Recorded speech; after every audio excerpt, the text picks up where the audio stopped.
হচ্ছে গোলাম, দাস, দাসত্ব। ইয়াবুদুন আল্লাহ দাসত্ব। আব্দুল্লাহ আল্লাহর বান্দা, আল্লাহর গোলাম, আল্লাহর দাস। তো এই দাসত্ব হলো মানবের একটা বৈশিষ্ট্য।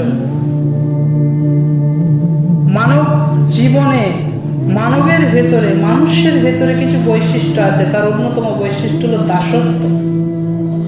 আপনি আল্লাহর দাসত্ব না করলো, আল্লাহর ইবাদত না করলো, শয়তানের দাসত্ব করবেন, নয়তো আর কিছু দাসত্ব করবেন। এটা বৈশিষ্ট্য। কিছু না কিছু জিনিসের দাসত্ব আপনি করে বসবেন, এটা স্বাভাবিক। আর আল্লাহ সুবহানাহু ওয়া তাআলা পবিত্র কোরআন সূরাতুল জারিয়াত 56 নম্বর আয়াতে উল্লেখ করেছেন, ওয়া মা খালাকাতুল জিন্না ওয়াল ইনসা ইল্লা লিয়াবুদুন। ওয়া মা এখানে মায়ে নাফি, আমি কোন মানব এবং জিনকে সৃষ্টি করি নাই, ইল্লা হুরফে মুস্তাসনা, যার বাংলা অর্থ হলো কিন্তু শুধুমাত্র আমার ইবাদতের জন্য সৃষ্টি করেছি। আল্লাহর মাকসাদ, আল্লাহর উদ্দেশ্যটাকে তুলে ধরলেন এই আয়াতের ভিতরে। জিন এবং ইনসান এই দুটো সম্প্রদায়কে সৃষ্টি করার উদ্দেশ্য হলো আমার দাসত্ব করবে, আমার ইবাদত করবে। ইবাদতের মাঝখানে একটা জিনিস আমাদের মনে রাখতে হবে, আমাদের একটা সাইডের শত্রু আছে যার নাম শয়তান। পৃথিবীতে কয়টা ইউনিভার্সিটি আছে, কয়টা কলেজ আছে, কয়টা বিশ্ববিদ্যালয় আছে, যে বিশ্ববিদ্যালয় আপনাকে আপনার রবের পরিচয়ের সাথে সাক্ষাৎ করাবে, শয়তান সম্পর্কে আপনাকে অবগত করবে, আপনাকে আপনার দ্বীন সম্পর্কে, শরীয়ত সম্পর্কে, বিধান সম্পর্কে, ইসলামের মাসলা মাসাইল সম্পর্কে আপনাকে অবগত করবে। এরকম শুধু দুটো প্রতিষ্ঠান আছে, একটা মক্তব, অপরটা মাদ্রাসা। কারণ যদি এটা করে পৃথিবীতে অনেক অসংখ্য অগণিত অবৈধ ব্যবসা বন্ধ হয়ে যাবে। কোন মানুষকে যদি শয়তান সম্পর্কে অবগত করা হয় তাহলে অনেক ব্যবসা বন্ধ হয়ে যাবে। কারণ সে জানতে পারবে তো কোনটা খারাপ, কোনটা ভালো, কোনটা আল্লাহর জন্য করা হয়, কোনটা শয়তানের জন্য করা হয়। সম্মানিত উপস্থিতি, আল্লাহ সুবহানাহু ওয়া তাআলা পবিত্র গ্রন্থ আল কোরআন সূরাতুল বাকারা আয়াত নম্বর 260 উল্লেখ করছেন, ইয়া আইয়ুহাল্লাযীনা আমানু, হে ঈমানদারগণ, উদখুলু ফিস সিলমি কাফা, ইসলামের ভিতরে পরিপূর্ণ প্রবেশ করো, ইসলামের ভিতরে পরিপূর্ণ প্রবেশ করে যাও। নুরানি কায়দার শেষের দিকে দেখবেন একটা শব্দ আছে, আমানতু বিল্লাহি বিআসমাইহি ওয়া সিফাতিহি ওয়া কাবিলতু জামিআ আহকামিহি। আমানতু বিল্লাহি, আল্লাহর প্রতি ঈমান, আল্লাহর সমস্ত সিফাতের প্রতি ঈমান। তিনি রহমান, তিনি রাজ্জাক, তিনি সালাম, তিনি গফফার, তিনি সত্তার, তিনি কাহার, সমস্ত গুণ সিফাতের প্রতি ঈমান।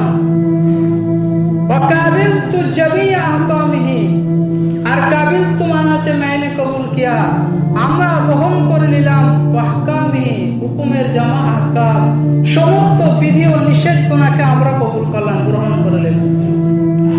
যদি আল্লাহর প্রতি ঈমান আনার পরে, আল্লাহর সিফাতের প্রতি ঈমান আনার পরে ইসলামের সমস্ত বিধানকে কবুল করে নিতে পারি, গ্রহণ করে নিতে পারি, আর ইসলামের ভিতরে এখানে বলা হলো পরিপূর্ণ প্রবেশ করলাম, একটা জিনিস মনে রাখবেন, শুধু নামাজ পড়াটার নাম দাসত্ব নয়, শুধু রোজা রাখার নাম দাসত্ব নয়। দাসত্ব বলা হয় কোন জিনিসটাকে? দাসত্ব বলা হয় আপনার জীবনে পায়ের তলা থেকে মাথার চুল পর্যন্ত, মৃত্যুর আগে পর্যন্ত আপনি একজনের আনুগত্য পোষণ করবেন, একজনের ইবাদত, একজনের হুকুম আহকামকে মেনে চলবেন, এর নাম দাসত্ব। শুধু নামাজ পড়ে আল্লাহ দাসত্ব করা যায় না। দাসত্বের ভেতরে একটা অন্যতম গুণ হলো নামাজ, অন্যতম আমল, অন্যতম কর্ম হলো নামাজ। সমস্ত বিধানকে যখন মেনে নিতে পারবেন তখন আপনি ইসলামের ভেতরে পরিপূর্ণ প্রবেশ করলেন। ওয়ালা তাত্তাবিউ খুতুওয়াতিশ শাইতান, আর শয়তানের আনুগত্য করবেন। ইন্নাহু লাকুম আদুব্বুন মুবিন। আল্লাহ শয়তানের সাথে আমাদেরকে একটু পরিচয় করে দিয়েছে যে তিনি হলো প্রকাশ্য শত্রু, দুশমন। এটা যেন মনে থাকে। হায় আফসোস, আমরা পশ্চিম বাংলায় দেখতে পাই বা বহু মানুষের মুখে শুনতে পাই, শয়তান নামাজ পড়তে দিচ্ছে না, শয়তানের জন্য রোজা রাখতে পারলাম না। এই শয়তানকে দোষারোপ কেন করেন? আপনাকে তো আল্লাহ পরিচয় করিয়ে দিল শয়তানের সাথে, ও শত্রু, ও দুশমন। আপনি জানেন ওই ব্যক্তিটা দুশমন, ওর কাছে গেলে আমি খারাপ হয়ে যাব, আবার ওকে গালি দিচ্ছেন। লাআনাতুল্লাহি মা'আশ শায়াতিন। শয়তানকে লানত করো না, তার সামনে আল্লাহর জিকিরকে তুলে ধরো, আউযুবিল্লাহ বলো, বিসমিল্লাহ বলো, বা আল্লাহর অন্যান্য জিকির গুণকে আপনি করেন। তাহলে শয়তানকে গালি দিলে শয়তান বলে, আদমের সন্তান, ইয়া ইবনে আদম, আদমের ছেলে, বোধহয় আমার শক্তি, আমার ক্ষমতা সম্পর্কে অবগত হয়েছে। সে অহংকারে ফুলে ফেপে চৌচির হয়ে যায়। আল্লাহ সুবহানাহু ওয়া তাআলা পবিত্র গ্রন্থের কোরআন সূরাতুল আনআম আয়াত নম্বর 153, ওয়া আন্না হাযা সিরাতুল মুস্তাকিম। এই দেখেন আল্লাহ বলছেন এই রাস্তাটা হলো সিরাতুল মুস্তাকিম, ফাতাত্তাবিউ, তার অনুসরণ করো। মনে রাখবেন, একটাই সিধা রাস্তা, একটাই সত্য ধর্ম, একটাই সত্য মাবুদ, একটাই সঠিক মানহাজ। 20টা মানহাজ সঠিক হতে পারে না, 20টা স্রষ্টা হতে পারে না, 20টা সত্য ধর্ম হতে পারে না। একটা মানহাজ হলো ফিরকায়ে নাদিয়া, ফিরকায়ে তায়েফুল মানসুরা, ফিরকায়ে নাদিয়া, আহলুস সুন্নাতুল জামাত। একটাই ধর্ম সত্য, ইন্না দীন ইনদাল্লাহিল ইসলাম। পবিত্র গ্রন্থ কোরআন সূরা আলে ইমরান আয়াত নম্বর 19 উল্লেখ করা হয়েছে। একটা জিনিসই শুধু সত্য, একটা কিতাব সত্য, যালিকাল কিতাব লা রাইবা ফীহি হুদাল লিল মুত্তাকিন। পবিত্র গ্রন্থ কোরআন সূরাতুল বাকারা আয়াত নম্বর 2। সুতরাং এই সিধা রাস্তা, এই সিরাতুল মুস্তাকিমের আনুগত্য করো। অনেক রাস্তা তোমরা অনুসরণ করবে না। যদি করো কি হবে? ফাতাফারাকা বিকুম আনিস সাবিলি যালিকুম ওয়াসাকুম বিহি লাআল্লাকুম তাত্তাকুন। আর তোমাদের আসল উদ্দেশ্য, আসল মাকসাদ, আসল রাস্তা থেকে ছিন্ন ভিন্ন করে দেবে। যখন আপনি 20টার উপর আমল করতে যাবেন, সঠিক কোনটা আপনি বুঝতে পারবেন না, কোনটা সঠিক, পুরো হারিয়ে গেছে। 2 নৌকায় পা মাঝখানে ডুবে যা, এই আকীদা যদি হয়, এইরকম যদি ব্যবহার হয়। এখন ফেসবুক আর একটা নতুন কথা শোনা যায়, গোল আলু, যেখানে যেরকম সেখানে সেরকম। এটা যদি হয়, তাহলে আপনি এক রাস্তার উপর, এক জিনিসের উপর কায়েম থাকতে পারলেন না, আপনি ছিন্ন ভিন্ন হয়ে পথভ্রষ্ট গুমরাহির দিকে চলে যাবেন। আল্লাহ হেফাজত করুন, বলুন আমিন। সুতরাং মনে রাখতে হবে, আজকে বর্তমানে আমরা শয়তান, আমাদের নফস, আমাদের আত্মা, আমাদের কন্ট্রোল ক্ষমতার মধ্যে নাই, বাইরে চলে গেছে। কেন? এর প্রথমত কারণ হলো তাওহীদ। 80 বড় ভুল হবে, 90 থেকে 95% মুসলিম তাওহীদ বোঝে না, আকীদা বোঝে না, ঈমান বোঝে না। তাওহীদ কাকে বলে? উলুহিয়াত, রুবুবিয়াত, আসমা ও সিফাত, যত তাওহীদের শাখা পোশাখা রয়েছে, কিছুই বোঝে না। আকীদা কি জিনিস তাও বোঝে না। আগে তাওহীদ, তাওহীদ কি? মহান আল্লাহ পবিত্র গ্রন্থ কোরআন সূরাতুন নাহল আয়াত নম্বর 36 উল্লেখ করছেন, ওয়ালাকাদ বাআসনা ফি কুল্লি উম্মাতিন রাসূলান আন ইবুদুল্লাহ ওয়াজতানিবুত তাগুত। আমি প্রত্যেকটা জাতির কাছে, গোষ্ঠীর কাছে, কওমের কাছে একজন করে রাসূল প্রেরণ করলাম। কি নিয়ে? কোন উদ্দেশ্যে? নবী এবং রাসূল এসে কি করেছিল তাদেরকে? আন ইবুদুল্লাহ, আল্লাহর ইবাদত, অর্থাৎ পৃথিবীতে তাওহীদকে প্রতিষ্ঠিত করেছিল, একত্ববাদী খোদার ইবাদত করার কথাকে প্রচার করেছিল, দাওয়াতের কাজ করেছিল। প্রত্যেকটা নবী এবং রাসূল পৃথিবীতে সে একটা কথাই বলেছে, তোমরা আল্লাহর ইবাদত করো, ওয়াজতানিবুত তাগুত, শিরক বিদআত থেকে মুক্ত থাকো। এর জন্য নবী এবং রাসূল পৃথিবীতে যুগে যুগে কালে কালে প্রেরণ করা হয়েছে। সুতরাং তাওহীদ আমাদের পৃথিবীতে প্রতিষ্ঠিত থাকতে হবে। প্রত্যেকটা মুসলিমের কম্পালসরি জানা, তাওহীদের সম্বন্ধে জানতে হবে, আকীদা সম্বন্ধে জানতে হবে।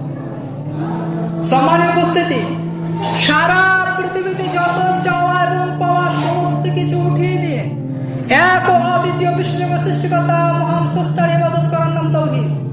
তাওহীদ যদি আপনার ভেতরে থাকে, শয়তান আপনার কাছে আর জায়গা পাবে না। শয়তান আপনার কাছে আর গ্রাস করতে পারবে না, আপনাকে ধরতে পারবে না।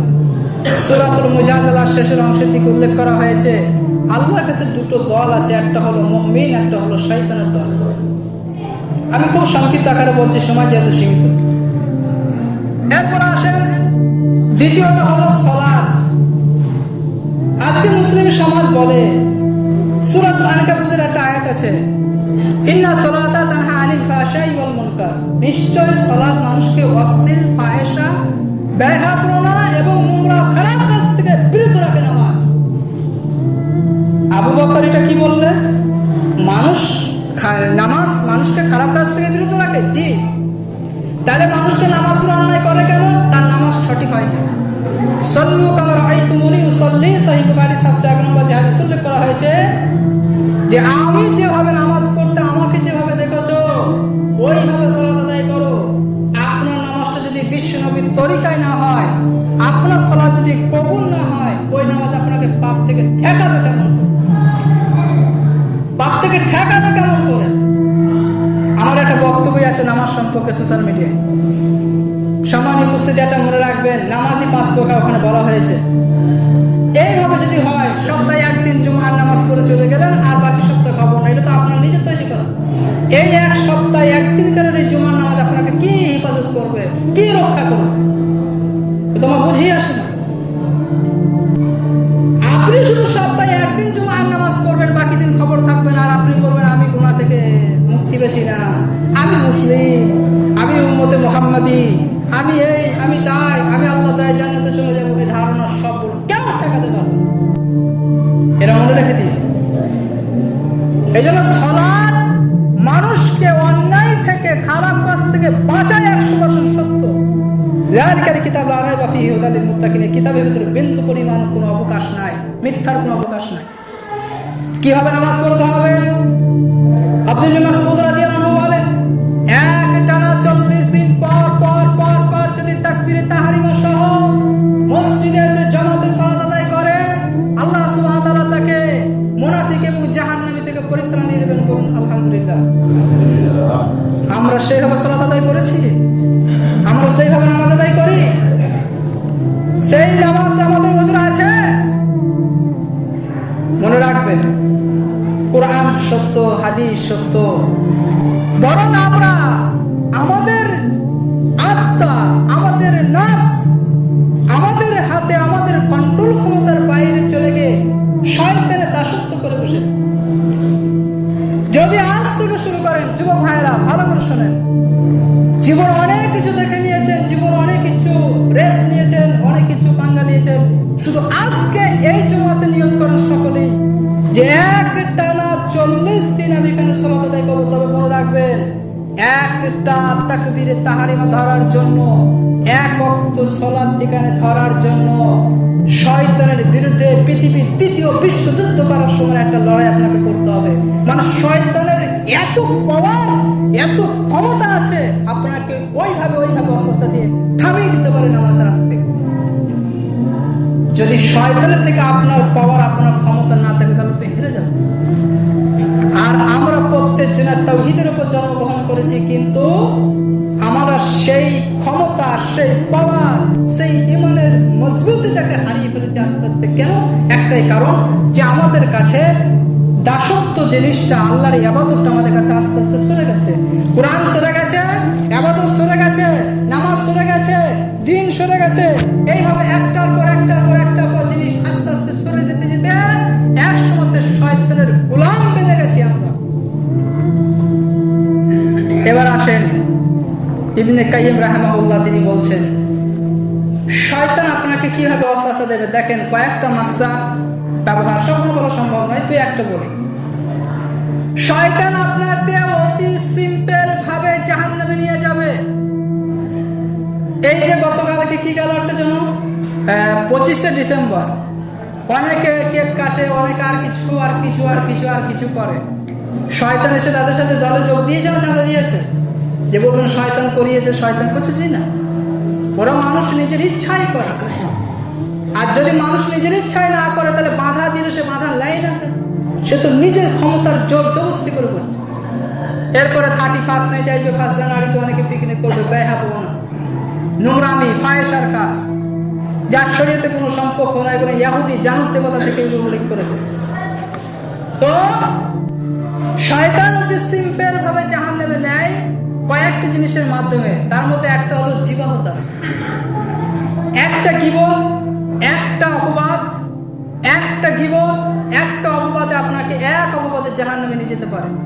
আপনি বুঝতেই পারবেন না কোন জিনিস আমি জাহান্নামে আসলাম, কোন জিনিস আমাকে জাহান্নামে নিল।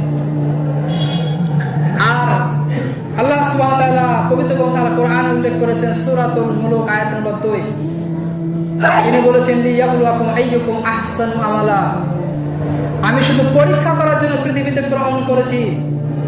কিসের জন্য? পরীক্ষার জন্য। কে তোমাদের ভেতরে সবথেকে বেশি আমলের প্রতিযোগিতায় ফার্স্ট হতে পারে। কোরআনে যত উল্লেখিত শব্দ আছে, খায়রুন, এরপর আছে নেক, সালিহুন, এরকম শব্দ আছে। আহসানু আমালা, খায়রুন আমালা, সালিহুন ওয়া আমিলুস সালিহা, নেক আমল, ভালো আমল, উত্তম আমল, ভালো আমল। সুতরাং আপনার যদি আমল সুন্দর হয়, আপনার যদি ইবাদত সুন্দর হয়, আপনার আমল, ইবাদত, কর্ম, সালাত যদি সঠিক হয়, তাহলে আপনার নফস আপনার কন্ট্রোলে আসবে। আস্তে আস্তে আস্তে আস্তে আপনার বসে আসবে। কিন্তু আমরা যেটুকু আমল করি ওটুকুর ভেতরে অনেক ভেজাল, অনেক গোলমাল। একটা জিনিস মনে রাখবেন, শয়তান নফস থেকে, শয়তানের কবল থেকে নিজের নফসকে রক্ষা করতে গেলে সালাতের বিকল্প কোনো ইবাদত নাই। সালাতের অনেক ফজিলত আপনারা জানেন, সালাত সম্পর্কে অনেক আলোচনা অনেক উলামারা করে। সুতরাং আমি আজকে এতটুকু বলবো, নামাজ পড়বেন ওই নামাজ, যেই নামাজ আপনার ইহকাল এবং পরকাল সর্ব অবস্থাতে আপনাকে রক্ষা করতে পারে, বাঁচাতে পারে। এইভাবে নামাজ পড়ুন।